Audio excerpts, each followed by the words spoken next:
என்னிடம் ஜோதிடம் கேட்கறதுக்கு ஒரு பெண் வந்திருந்தார். அந்த பெண்ணுக்கு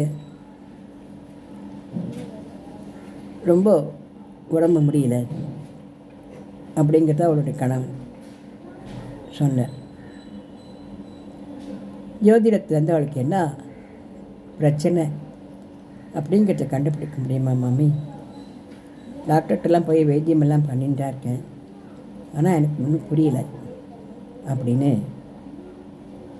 அவர் ரொம்ப மன வருத்தத்தோடு சொன்னார். அந்த பொண்ணு நல்லா இருந்தா, பார்க்கறதுக்கு லட்சணமாக நல்லா இருந்தா, வேலைக்கெல்லாம் போகிறா, எல்லாம் பண்ணுறா.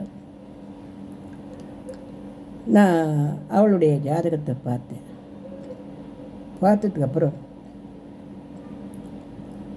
ஒரு உண்மையை என்னால் கண்டுபிடிக்க முடிஞ்சது.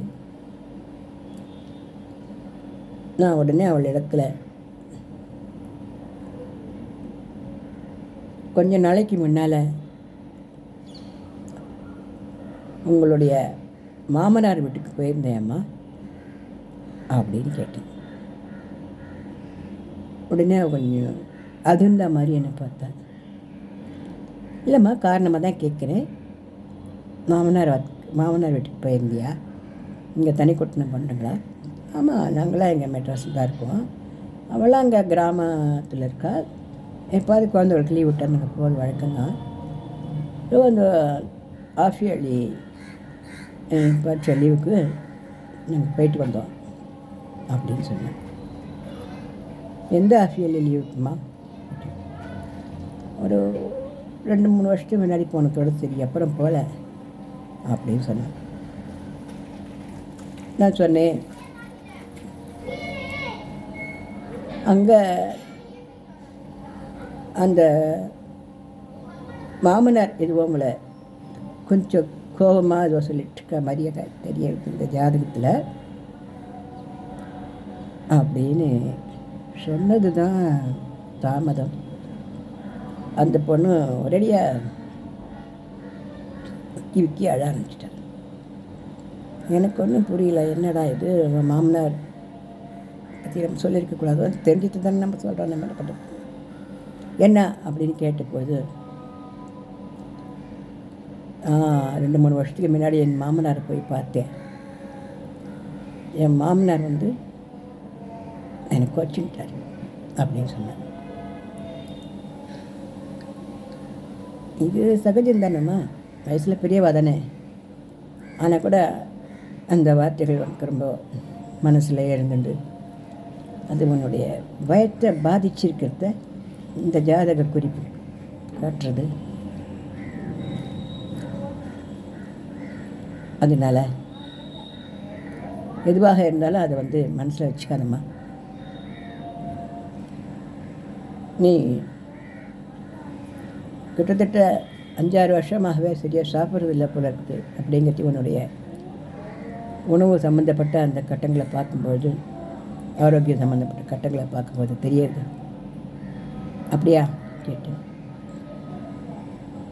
ஆமாம், எனக்கு 2வது குழந்தை அபார்ஷன் ஆகிப்போச்சு.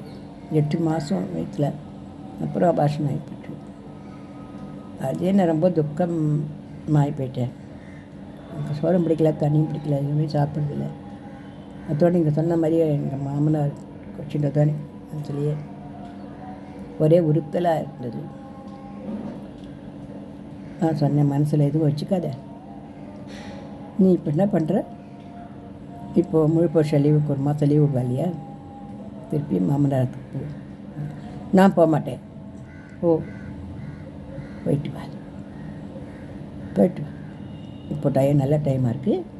உன் மாமனார் சந்தோஷமாக கூப்பிடுவேன். அன்றைக்கி அந்த கிரக ரீதியில் அந்த மாதிரி நடந்திருந்த கூட உன்னுடைய பாவமான ஒரு போராது கலந்தாமா, வேறு ஒன்றும் இல்லை. ஆனால் ஒன்று அவர் இந்த அளவுக்கு கோச்சின்னு இருக்க வேண்டாம், உன் மேலே இருக்க கோவமே இல்லை, அது எதுவோ அப்படின்னு சொல்லி விட்டேன். அதுக்கப்புறமா அவள் மாமனார் போய் பார்த்துருக்கா. அவளுக்கு உடம்பும் நன்னாயிடுத்து, மனசும் நன்னாயிடுத்து. அப்புறம் 6 மாதம் கழிச்சு என்கிட்ட வந்தான். அப்படியும் ப்ரெக்னெண்ட்டாக இருக்கேன் மாமி, இந்த வாட்டியாக நல்லபடியாக நல்லா இருக்குவான் கேட்டேன். பார்த்து நல்லபடி நல்லா பார்க்கும், நல்லா இருக்கும், ஒரு பிரச்சனையும் இல்லை அப்படின்னு சொன்னேன். என்ன குழந்தை பிறக்கும் அப்படின்னா, அது அந்த மாதத்தை வச்சு தான் சொல்ல முடியும், இப்போ இதுலேருந்தெல்லாம் சொல்ல முடியாது.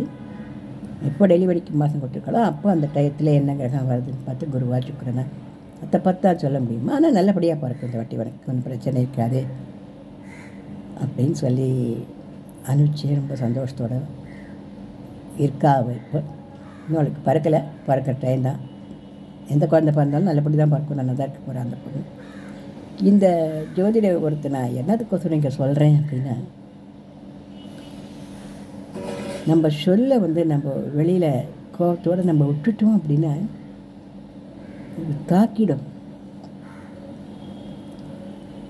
நம்ம கோபத்தால் வார்த்தைகளை ஒருபோதும் கொட்டிடக்கூடாது. அவர் அப்படி ஒரு ஏதோ வார்த்தையை சொல்லப்போக அந்த பொண்ணு 5 வருஷ காலமாக துடிச்சிருக்கா அப்படின்னா அப்போ அந்த பாபம் அந்த மாமனாருக்குன்னு தானே வரும்.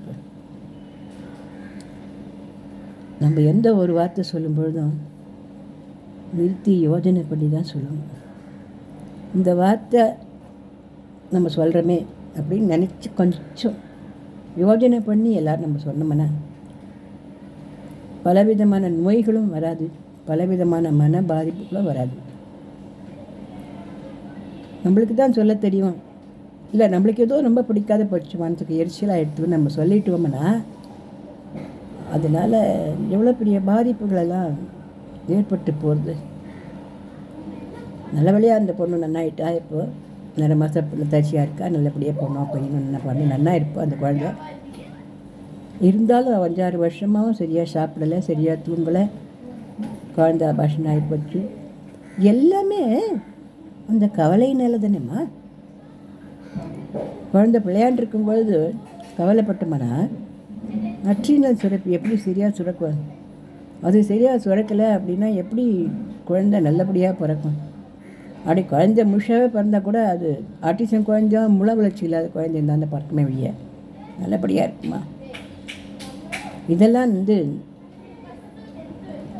எல்லாருமே யோசனை பண்ணிக்கணும்னா ஒரு சின்ன ரிக்வெஸ்ட் இங்கே வைக்கிறேன்.